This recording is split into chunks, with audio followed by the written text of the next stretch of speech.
Hey, how y'all doing? It's Rich Lafferty again with Rich Lafferty Racing. Just another quick intro. This video here, kind of similar to the last one I just did, where it was a GoPro footage of one of my schools. But this one's a little bit more condensed. This one's only like 6 minutes, where the other one was like pretty long. I got the rambling on, so. So it's kind of a little bit of a refresher, or maybe redundant. Redundant, big word for a redneck like me. Don't ask me to spell it, but there is some good key tips in it. It's a different corner altogether, totally different school with a different group of students. So it's kind of cool, and I'm pretty confident you're going to get some good stuff out of it, good tips. So please watch it. Give me some feedback and tell me what you think. You know, with watching my videos, understand that, you know, it's something I learned a long time ago with riding a dirt bike. You know, if I talk about different things you need to do as far as like here pertaining to turns, you know, to change that habit, if you have a bad habit per se, to change that habit takes a lot of time.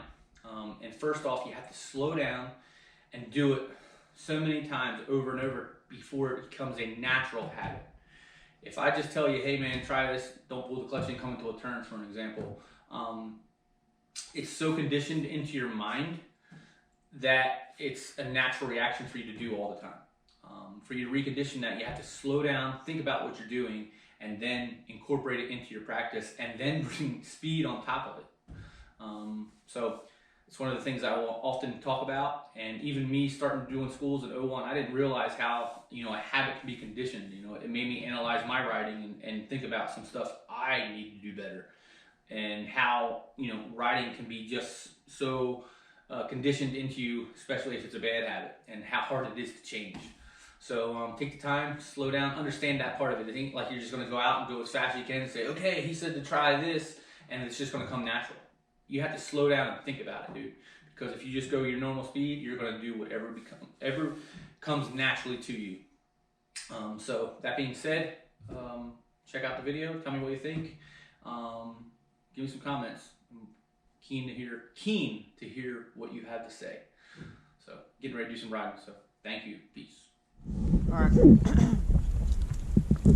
always break it down to 3 parts, like I said. Let's talk about the entrance, apex, exit. So the entrance, like you already mentioned, the whoop coming in. Alright, so gear selection, in my opinion, gear selection is crucial. For me, and this is just a gauge, what, you know, I tend to ride a taller gear than most. And for me, it's like 4th to 3rd here, where some people might be 3rd to 2nd or 2nd to 1st. But understand too, in this situation coming here, I always think grab one more than what you'd be comfortable with, because in whoop situations, you grab one more gear, it's not as much tension on the chain, therefore the bike reacts looser. It doesn't react as hard.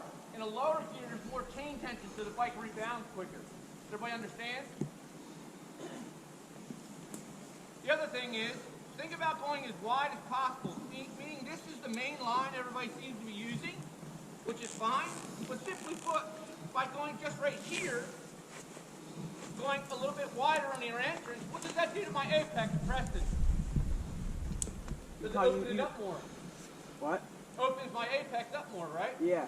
Because if I come just a little bit tighter, I have my apex where my fingers meet is tighter, versus if I enter it a little bit wider, it opens my apex up. Everybody follow that? Yeah. And that could just mean moving your tires 6-8 inches out to the outside. Does that mean I'm going to drop the main line? Yes. All right, so the other thing is, coming in here, I'm also going to be applying brake. Okay, so it'll be front and rear together, probably about here. What about a downshift? I already mentioned that, but the downshift happening? Yes. Yep, so we're downshifting one gear. Or we're pulling the clutch in when we do that? No. No. Just downshift, front and rear together. Now, where's my body weight? Back or forward? Forward. Forward? No, Here back. I'm Right back, there, right? back. Yeah, here I'm back. I'm going to be forward there. Right here, okay? yeah. So, my butt's out of the seat, meaning I'm standing, and my body weight's back. I'm controlling the front and rear together. Probably about here, done with the brake. So I'm just rolling in. Now this is a key thing right here, and this is very hard, but we're going to talk about it. Because I'm still standing up, but the turn is already started. Would you agree? Because where my front wheel here, the turn's already started, yes? Yeah. So the transition is crucial here. I'm simply starting the lean of the motorcycle while still standing. Okay? And I'm still standing, but I'm going to go to the seat here. So if I simply started the lean here, notice where my handlebars are angled, yes? Roll, and I'm going to the seat here. Because I go to the seat here, and I'm going where? Forward. Forward. Forward, right? Where does the bike just tend to shoot? Through the turn. Through the turn, right? I say that because if I don't start this lean angle, right, and I simply go to the seat, what tends the most those times to happen, especially if I sit too far back? Push. It's going to push. Because think about it, it's unsettled the bike.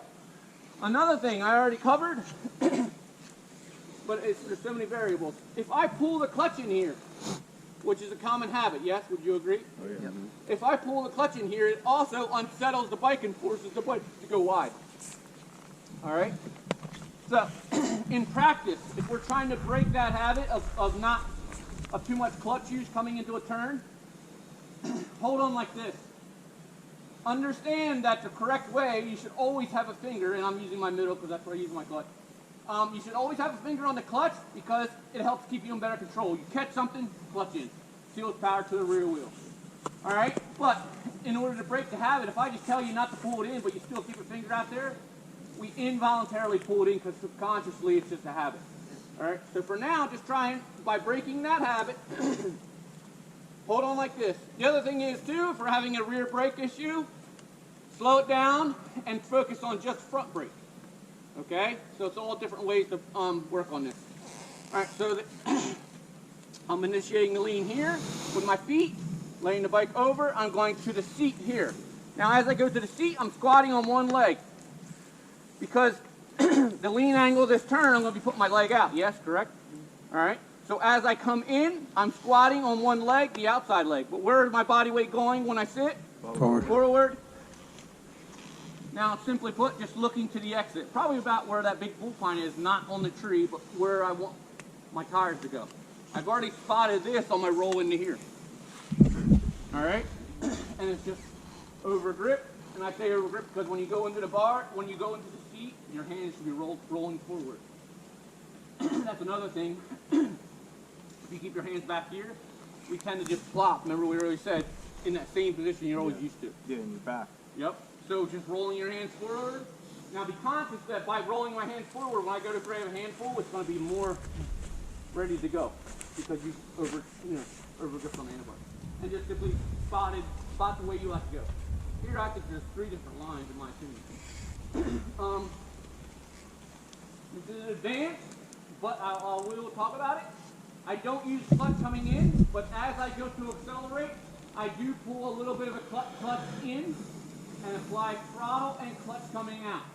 I only pull the engagement point and then out. Just for a feed, just gives better feed and better traction. Does that mean pop it? No, that's just feed. Okay? Don't pull it all the way into your fingers. If that's a common habit, try and break that. You only pull it to the engagement point. Why I say that is because simply going all the way in your fingers throws off that timing because the bike doesn't actually start to move till right about there. Does everybody follow? Yeah. I know I throw a lot at you. Turns are not easy, so we're going to play around with it. Now, I usually demonstrate like 3 times just so everybody gets an idea. Is that cool? Yeah. Mm-hmm. And then just try and always look when I demonstrate on each side. And then what I'm doing with the controls. Am I downshifting? Where I'm using the brake? All that kind of stuff. Everybody cool? Mm-hmm. All right.